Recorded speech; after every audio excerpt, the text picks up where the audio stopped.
రెడీగా మరో breaking news చూస్తున్నాం. కాసేపట్లో ఏపీలో రెండో రోజు అసెంబ్లీ సమావేశాలైతే ప్రారంభం కానున్నాయి. ఇక గవర్నర్ ప్రసంగానికి ధన్యవాదాలు తెలిపే తీర్మానంపైన చర్చ జరగనుంది. ఈ తీర్మానాన్ని సభలో మాజీ మంత్రి కాల్వ శ్రీనివాసులు ప్రవేశపెట్టనున్నారు.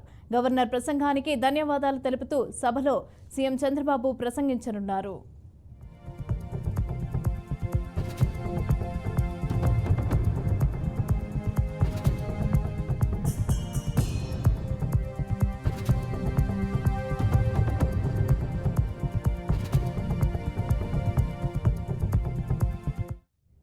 ఆ తర్వాత ప్రశ్నోత్తరాల కార్యక్రమం జరగనుంది. ఇక రెండు ప్రభుత్వ బిల్లులను కూడా సభలో ప్రభుత్వం ప్రవేశపెట్టనుంది. ముందు ల్యాండ్ టైటిలింగ్ రద్దు బిల్లు సభ ముందు ప్రభుత్వం ఉంచనుంది. ఇక ఈ బిల్లును సభలో ముందు అనగాని సత్యప్రసాద్ ప్రవేశపెట్టనున్నారు.